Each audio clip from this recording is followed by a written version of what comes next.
വിശുദ്ധമായ റമദാൻ അത് ഏകദേശം അവസാനിച്ച ഈ വർഷത്തെ റമദാനിന്റെ അവസാന ദിവസമാണ് ഇന്ന്. അല്ലാഹു തആല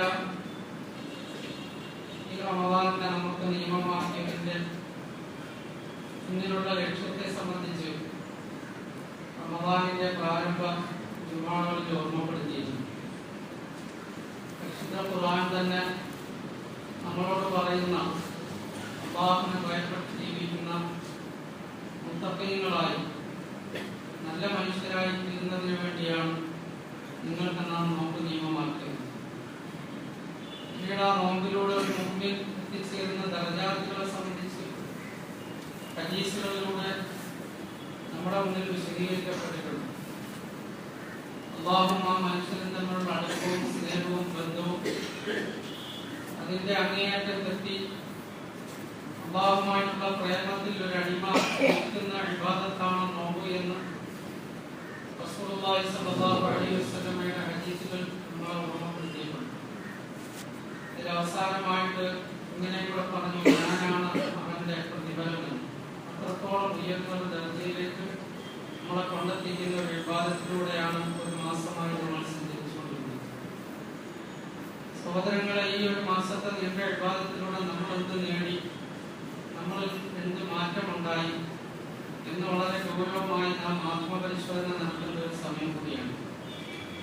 സാധാരണഗതിയിൽ പൊതുവെ കാണപ്പെടുന്ന ഒരു രീതിയുണ്ട്. റമദാനിന്റെ ദിവസങ്ങൾ പൂർത്തിയാക്കി പെരുന്നാൾ ആരംഭിക്കുന്നതോടുകൂടി ഖുർആനിൽ ചില സമൂഹങ്ങൾക്ക് സംഭവിച്ച നഷ്ടങ്ങളെ സംബന്ധിച്ച് പരിചയപ്പെടുത്തുന്നത് പോലെ ഒന്നുമില്ലാത്ത അവസ്ഥയിലേക്ക് മാറിപ്പോകുന്ന ഒരു സാഹചര്യം, സ്ഥിതിവിശേഷം പലപ്പോഴും നമ്മൾ കാണാറുണ്ട്. സൂറത്തുൽ ഖലമിൽ അല്ലാഹു തആല യമനിൽ വസിച്ചിരുന്ന ഒരു ഗോത്രത്തെ സംബന്ധിച്ച് പരിചയപ്പെടുത്തുന്നു.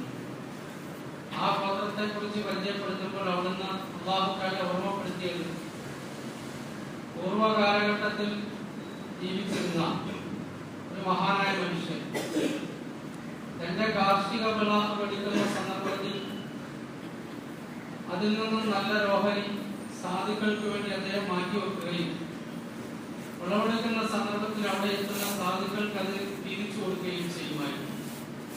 അദ്ദേഹം മരണപ്പെട്ടു. ആ തോട്ടത്തിന്റെ ഉടമകളായി മക്കൾ അവർക്കത് അനന്തരമായി കിട്ടി. വിളവെടുക്കുന്ന സന്ദർഭത്തിൽ വരുന്ന സാധുക്കൾ അവർക്ക് അസ്വസ്ഥതയും ബുദ്ധിമുട്ടുമായി.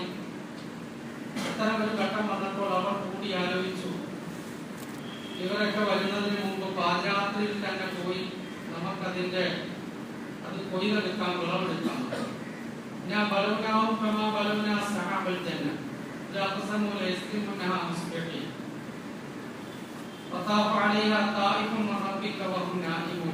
അങ്ങനെ അവർ കൂടിയാലോചിച്ചു,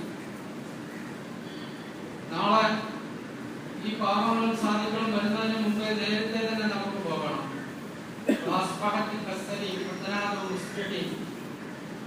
നേരം വെളുക്കുന്നതിന് മുമ്പ് പാതിരാത്രിയിൽ തന്നെ പോയി വിളവെടുക്കാൻ, പഴങ്ങൾ മുറിച്ചെടുക്കാൻ അവർ പരസ്പരം കൂടിയാലോചിച്ചു. ഇന്ന് നാം വിളവെടുക്കുമ്പോൾ ഇവിടെ ഒരു സാധുവും ഒരു പാവപ്പെട്ടവനും ഒരു മിസ്കീനും അസ്വസ്ഥപ്പെടുത്താൻ ഉണ്ടാവുകയില്ല. അല്ലാഹു പറയുന്ന അസ്ബഹത്തിൽ കസ്സരി, രാത്രിയിൽ തന്നെ നാം ആ കാർഷിക വിളയെ അല്ലെങ്കിൽ ആ തോട്ടത്തെ നശിപ്പിച്ചു. ഇവർ പരസ്പരം കൂടിയാലോചനയെല്ലാം നടത്തി നേരം വെളുക്കുന്നതിന് മുമ്പ്, ഉന്മപ്രഭാതത്തിന് മുമ്പ് തന്നെ രഹസ്യങ്ങൾ പറഞ്ഞ് പുറപ്പെട്ട ഇവർ തോട്ടത്തിലെത്തി നോക്കിയപ്പോഴാണ് ഇന്നലെ ഇല്ലാത്തതുപോലെ മുഴുവനും നശിച്ചു കിടക്കുന്ന അവസ്ഥ കണ്ടത്.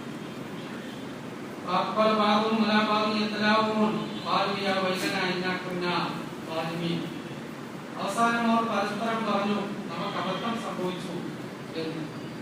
ഇങ്ങനത്തെ കുറെ സംഭവങ്ങൾ ഖുർആനിൽ പറയുന്നുണ്ട്. പ്രതീക്ഷയോടെ വിളവെടുക്കാൻ ചെല്ലുമ്പോൾ ഇന്നലെ ഇല്ലാത്തതുപോലെ അല്ലാഹു തആല മാറ്റിക്കളഞ്ഞ കുറെ സമൂഹത്തിന്റെ അവസ്ഥകൾ ഖുർആൻ വിവരിക്കുന്നുണ്ട്. ഇതിനകത്ത് ഒരുപാട് ഗുണപാഠങ്ങളുണ്ടെങ്കിൽ ഞാൻ ഇപ്പോഴായി തോന്നിയത് നിലവിലെ സമൂഹത്തിന്റെ അവസ്ഥ നമുക്ക് ഇങ്ങനെയാണ് ബോധ്യപ്പെടുന്നത്. വിശുദ്ധ റമദാൻ പൂർത്തിയാക്കി പെരുന്നാളിന്റെ നമസ്കാരവും കഴിഞ്ഞാൽ പിന്നീട് നമ്മൾ കാണുന്നത് ഇന്നലെ ഇല്ലാത്തതുപോലെ, ഇന്നലെ വരെ ദീർഘമായി നമസ്കരിച്ചു വലിയ താല്പര്യം കാണിച്ചവർ, അവരുടെ ജീവിതത്തിൽ നിന്നും ഇന്നലെയൊന്നും ഇല്ലാത്തതുപോലെ മറ്റൊരവസ്ഥയിലേക്ക് മാറിപ്പോകുന്നു. പള്ളികൾ കാലിയാകുന്നു, ഇബാദത്തുകളിൽ നിന്നും വിദൂരമാകുന്നു. ഇതെങ്ങനെയാണ് വിശ്വാസിക്ക് സംഭവിക്കുന്നത്? നമ്മൾ ഗൗരവമായിട്ട് ആലോചിക്കുക സഹോദരൻ, എങ്ങനെയാണ് ഉണ്ടാകുന്നത്?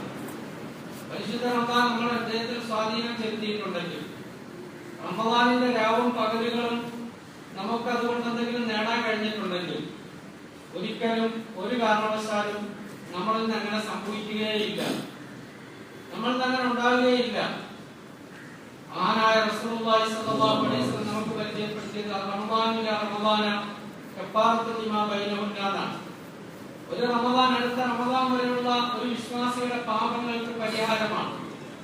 ഒരു റമദാൻ അടുത്ത റമദാൻ വരെയുള്ള ഒരു വിശ്വാസി ആത്മീയമായി തൃപ്തിപ്പെടുത്തുകയും ആത്മീയ ചൈതന്യം നേടിക്കൊടുക്കുകയും അത് കാരണമായി തിന്മയിൽ നിന്ന് മാറി നിൽക്കാനുള്ള ഒരു അവസരം അവന് സൃഷ്ടിക്കുകയും ചെയ്യുന്നു എന്നാണ് ഹദീസ് നമ്മൾ പരിചയപ്പെടുത്തിയത്.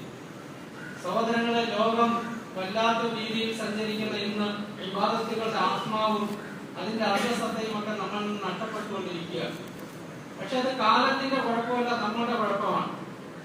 ആരും കാലത്തെ കുറ്റം പറഞ്ഞിട്ട് കാര്യമില്ല. മനുഷ്യൻ ഭൗതികതയിൽ അതിനകത്ത് ഇങ്ങനെ കൂണ്ടുപിടിച്ചിട്ട് വരാനിരിക്കുന്ന ഒരു പാരത്രിക ജീവിതത്തെ സംബന്ധിച്ച് മറന്നു ജീവിക്കുന്നതിന്റെ അനന്തരഫലമാണ് ഇങ്ങനെയുള്ള ഘട്ടങ്ങൾ വരുമ്പോൾ മാത്രം ഒരു വിവാദത്തിന്റെ ചിന്തയും ആലോചനയും അത് കഴിയുമ്പോൾ പൂർവോപരി പലതിനേക്കാൾ മോശമായ ഒരവസ്ഥയിലേക്കുള്ള മടക്കം. നമുക്കറിയാം, റമദാൻ ഒരു വിശ്വാസിയെ സംബന്ധിച്ചിടത്തോളം കാത്തിരിച്ച് കിട്ടുന്ന വലിയൊരു അനുഗ്രഹമാണ്. ഒരുപാട് നേടേണ്ട സമയമാണ്. ഒരു വർഷത്തേക്കുള്ള സമ്പത്ത് ആർജിക്കേണ്ട സമയമാണ്. എന്നാൽ ഈ റമദാനിൽ കഴിഞ്ഞ വർഷം നമ്മളോടുണ്ടായിരുന്ന എത്ര പേര് ഇപ്പൊ സഹോദരങ്ങൾ നമ്മൾ പോയി, നമ്മുടെ ചുറ്റുപാടത്തായിട്ട് അവർ അടക്കപ്പെട്ടിട്ടുണ്ട്. അടുത്ത റമദാനിൽ നമ്മൾ എത്ര പേർ ഉണ്ടാകുമെന്ന് നമുക്ക് ആർക്കും കണക്കാക്കാൻ കഴിയുകയില്ല. മനുഷ്യരുമായുള്ള ബന്ധത്തിൽ നിന്ന് വേർപെടുത്തിക്കൊണ്ടു പോകുന്ന അസ്രായേൽ അലൈഹിസ്സലാത്തു വസ്സലാം നമ്മളിൽ പലരെയും പ്രാർത്ഥിക്കൊണ്ടുപോയി. അവരുടെ ഖബറിന്റെ ഇരുളറകളിലാണ്, അതിന്റെ ഉള്ളിലാണ് അവരുള്ളത്. അവർക്കെന്ന് അവരോടൊപ്പം കൂട്ടിനുള്ളത് അവർ ചെയ്ത സൽക്കർമ്മങ്ങൾ മാത്രമാണ്. മറ്റൊന്നും ഇന്ന് അവരോടൊപ്പം ഇല്ല. നാം ഇന്ന് അവരോട് ചോദിച്ചാൽ, നമ്മൾ അവരുടെ അവസ്ഥകൾ ചോദിച്ചാൽ, മഹാനായ അലി റളിയല്ലാഹു തആല അൻഹു പറഞ്ഞതുപോലെ ആ ഖബർവാസിയോട് ചോദിച്ചാൽ അവർക്ക് ഇവിടുത്തെ യാതൊരു വർത്തമാനവും കേൾക്കേണ്ട ആവശ്യമില്ല. അവർ പറയും, രണ്ടരക്കാലത്തെ നമസ്കാരം ഈ ലോകം മുഴുവൻ എനിക്ക് കിട്ടുന്നതിനേക്കാൾ ഉത്തമമാണ് എന്ന് കബറിൽ കിടന്നുകൊണ്ട് അവർ വിളിച്ചു പറയും.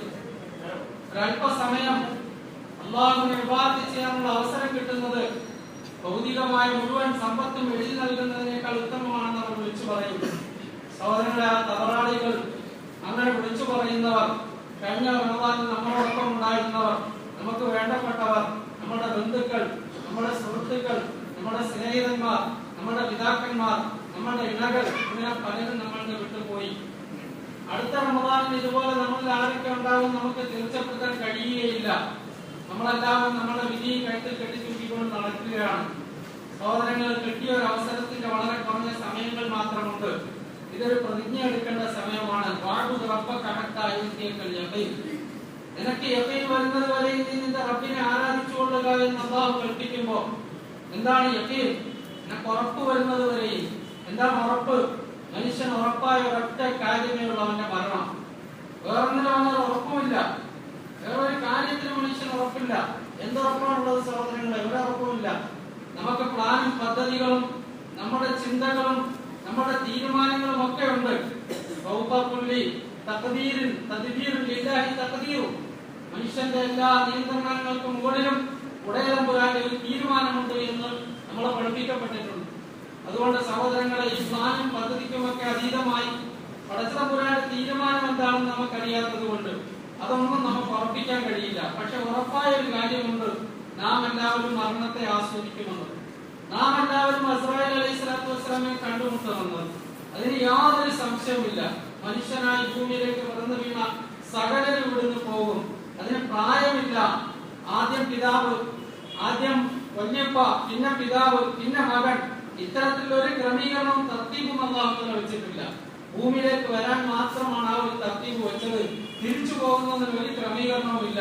തീരുമാനമനുസരിച്ച് യാത്രയാകേണ്ടവരാണ്. സഹോദരങ്ങളെ, ഒരു റമദാൻ നമുക്ക് വന്നു കിട്ടിയതിന്റെ അവസാന സമയമാണ്. നാം വളരെ ഗൗരവമായിട്ട് ആലോചിച്ച് തീരുമാനമെടുക്കുക. യഖീൻ വരുന്നത് വരെയും മരണം വരുന്നത് വരെയും അള്ളാഹുവിന്റെ കൽപ്പനകളെ പൂർത്തീകരിച്ച് ജീവിക്കുമെന്ന തീരുമാനമെടുക്കുക. 5 നേരത്തെ നമസ്കാരത്തെ ജീവിതത്തിൽ ഒരിക്കലും ഒഴിവാക്കിയില്ല നമ്മൾ തീരുമാനിക്കുക. സഹോദരങ്ങളെ, നമസ്കാരം ഉപേക്ഷിക്കുന്നവൻ അള്ളാഹുവിന്റെ ശാപത്തിന് അർഹനാണ്, അള്ളാഹുവിന്റെ കോപത്തിന് അർഹനാണ്. അള്ളാഹുവിന്റെ മലക്കുകൾ ശപിച്ചുകൊണ്ടിരിക്കും. അള്ളാഹുമായുള്ള ആ ബന്ധം അറ്റുപോകും. പരലോകത്തിൽ സഞ്ചരിക്കേണ്ടി വരും. ആകാശത്തിൽ നിന്നുള്ള അള്ളാഹുവിന്റെ സൈന്യങ്ങളുടെ ശാപം പേറി ജീവിക്കേണ്ടി വരും. ഭൂമിയും ആകാശവും അവനെ ശപിക്കും. ഇസ്ലാമിന്റെ മൻഹജ്, ഇസ്ലാമിന്റെ മാർഗത്തിന്റെ ശത്രുവാണവൻ, അള്ളാഹുവിന്റെ ശത്രുവാണ്. ആദരവായ റസൂലുള്ളാഹി സ്വല്ലല്ലാഹു അലൈഹി വസല്ലം അവിടുത്തെ അവസാനത്തെ സമയത്തെ വസിയത്തും അതാണ്, അല്ലാഹ ഫിസ്സലാ. സക്രാത്തുൽ മൗത്തിന്റെ സന്ദർഭം അഥവാ അള്ളാഹുവിലേക്ക് യാത്രയാകുന്ന അസ്രായിൽ അലൈഹിസ്സലാത്തു വസ്സലാം റൂഹ് പിടിക്കാൻ പോകുന്ന സന്ദർഭം, അപ്പോഴും അവിടുന്ന് പറഞ്ഞു അല്ലാഹ ഫിസ്സലാ, നമസ്കാരത്തിന്റെ വിഷയത്തിൽ നിങ്ങൾ അള്ളാഹുവിനെ സൂക്ഷിച്ചു കൊള്ളുക. ഇത് പറഞ്ഞുകൊണ്ടാണ് പ്രവാചകൻ സല്ലല്ലാഹു അലൈഹി വസല്ലം ലോകത്തോട് വിട പറയുന്നത്. അവസാനത്തെ മരണത്തിന്റെ വെപ്രാളത്തിന്റെ സമയത്ത് ഇന്നലെ മൗത്തിലെ സക്രാത്ത്, മരണത്തിനൊരു വേദനയുണ്ട് ആയിഷ എന്ന് ആദരവായ റസൂലുള്ളാഹി സ്വല്ലല്ലാഹു അലൈഹി വസല്ലം സ്വന്തം ഭാര്യയോട് പറഞ്ഞു. മരണത്തിനൊരു വേദനയുണ്ട്, അത് അനുഭവിച്ചുകൊണ്ടാണ് പറഞ്ഞത്, മരണത്തിനൊരു വേദനയുണ്ട്. ആ സന്ദർഭത്തിൽ ഓടുന്ന വസിയത്ത് ചെയ്തു, അല്ലാഹ ഫിസ്സലാ, ഉമ്മത്തിനോട്, സമുദായത്തോട് നിങ്ങൾ നമസ്കാരത്തിന്റെ കാര്യത്തിൽ അല്ലാഹുവിനെ സൂക്ഷിച്ചു കൊള്ളുക. സഹോദരങ്ങളെ, പരിശുദ്ധ റമദാൻ കഴിയുമ്പോൾ ഈ നമസ്കാരം കൂട്ടിവെക്കുന്നവർ ആദരവായ റസൂലുള്ളാഹി സ്വല്ലല്ലാഹു അലൈഹി വസല്ലമയുടെ വാക്കിനെ ഗൗരവമായി ശ്രദ്ധിക്കുക, വളരെ ഗൗരവമായി ശ്രദ്ധിക്കുക. അവർ അല്ലാഹുവിന്റെ ശത്രുവാണ്, പ്രവാചകന്റെ ശത്രുവാണെന്ന് മനസ്സിലാക്കുക. ദിവസം 5 മിനിറ്റ് സമയം 5 നേരം അല്ലാഹുവിന് വേണ്ടി കൊടുക്കാൻ സന്നദ്ധനില്ലാത്തവൻ മടങ്ങിപ്പോകുന്ന രക്ഷിതാവിന്റെ മുന്നിൽ എന്ത് സമാധാനം പറയുമെന്ന് ആലോചിച്ച് നോക്കുക. ഞാൻ വിറക് ശേഖരിച്ച് വീട്ടിൽ നമസ്കരിക്കുന്നവരെ കഴിച്ചു കളയാൻ ആഗ്രഹിക്കുന്നു എന്ന് ഒരിക്കൽ പറഞ്ഞ പ്രവാചകൻ സല്ലല്ലാഹു അലൈഹി വസല്ലം പുരുഷന്മാരോട് പള്ളിയിൽ വന്ന് ജമാഅത്തായിട്ട് തന്നെ നമസ്കരിക്കാൻ കൽപ്പിക്കുകയുണ്ടായി. ആയതുകൊണ്ട് പരിശുദ്ധ റമദാനിൽ ആരെങ്കിലും നമസ്കാരം തുടങ്ങിയിട്ടുണ്ടെങ്കിൽ സഹോദരങ്ങളെ, അത് റമദാൻ കഴിയുമ്പോൾ കൂട്ടിവെക്കാമെന്നാണ് ആഗ്രഹമെങ്കിൽ സഹോദരങ്ങളെ, അത് വലിയ അപകടമാണ് എന്ന് തിരിച്ചറിയുക. ഇസ്ലാമിനോടുള്ള വെല്ലുവിളിയാണ്, പടച്ചവനോടുള്ള വെല്ലുവിളിയാണ്. അവൻ നിങ്ങളെ സൃഷ്ടിച്ച് നമ്മളെ പോറ്റി പുലർത്തുന്ന നാഥനിലേക്ക് വിളിക്കുമ്പോൾ തിരിഞ്ഞു നോക്കാതെ പോയി ലോകത്ത് ജീവിക്കാൻ എത്ര കാലം ജീവിക്കാൻ കഴിയും? കാലം ആർക്കു വേണ്ടി കാത്തു നിൽക്കാറില്ല സഹോദരങ്ങളെ, ആർക്കു വേണ്ടി ഇതുവരെ കാത്തു നിന്നിട്ടുമില്ല. ലോകത്തിന് എത്ര ആൾക്കാർ വിടവറിഞ്ഞു പോയി, എത്ര വലിയ കൊലകൊമ്പന്മാർ പോയി, എത്ര വലിയ ഭരണാധികാരികൾ പോയി. ആർക്കു വേണ്ടി കാലം കാത്തു നിന്നിട്ടില്ല, ഇനി ആർക്കു വേണ്ടി കാത്തു നിൽക്കുകയില്ല. അഷ്റഫുൽ മഖ്ലൂഖാത്ത് മുഹമ്മദ് മുസ്തഫ സല്ലല്ലാഹു അലൈഹി വസല്ലം തങ്ങൾക്ക് വേണ്ടി പോലും കാലം കാത്തു നിന്നില്ല. തങ്ങളും ലോകത്തിന് യാത്രയായി. കാലം എന്ന് പറയുന്നതാണ് നമ്മുടെ ജീവിതം. ഈ കാലമില്ലാത്തതിന് സാക്ഷിയാണ്. അതാണ് നമ്മുടെ ജീവിതം. അതിങ്ങനെ കടന്നു പോയിക്കൊണ്ടിരിക്കുകയാണ്. അതേതെങ്കിലും ഒരു സന്ദർഭത്തിൽ അവസാനിക്കും, സ്റ്റോപ്പാകും. സംശയമില്ലാത്ത കാര്യമാണ്. യാഥാർത്ഥ്യങ്ങളെ ഉൾക്കൊണ്ടുകൊണ്ട് ജീവിക്കാൻ കഴിഞ്ഞിട്ടുണ്ടെങ്കിൽ പരലോകത്തെ രക്ഷയുണ്ട് സഹോദരങ്ങളെ. യാഥാർത്ഥ്യങ്ങൾക്ക് നേരെ കണ്ണടച്ചുകൊണ്ടാണ് ഭൂമി ലോകത്തെ ജീവിതമെങ്കിൽ ലോകത്ത് സഹായിക്കാൻ ആരും ഉണ്ടാവുകയില്ല. ആകാശവും കരയില്ല അവരുടെ മേൽ, ഭൂമിയും കരയില്ല അവരുടെ മേൽ.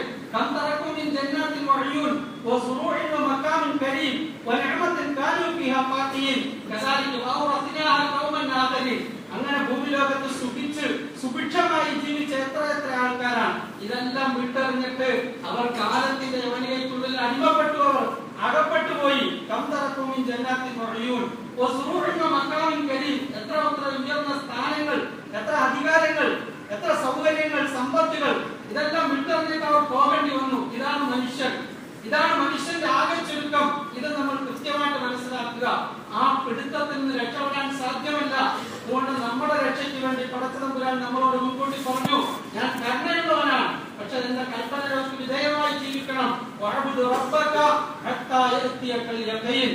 ആ ഉറപ്പ് അഥവാ മരണം എന്ന് പറയുന്ന ഉറപ്പ് നിങ്ങളുടെ ജീവിതത്തിലെ ഒരേ ഉറപ്പ്, അത് വരുന്നത് വരെയും നിങ്ങൾ എന്നെ ആരാധിക്കുക എന്ന് ഖുർആനിലൂടെ നമ്മളോട് കൽപ്പിച്ചിട്ടുണ്ട്. മാത്രമല്ല, നിങ്ങളെ ഞാൻ സൃഷ്ടിച്ചത്, നിങ്ങളെ ഞാൻ ഭൂമിയിലേക്ക് നിയോഗിച്ചത് എന്നെ അനുസരിച്ച് എന്റെ അടിമത്വം പൂർത്തിയാക്കാൻ വേണ്ടിയാണ് എന്നും ഖുർആൻ നമ്മളോട് പറയുന്നുണ്ട്.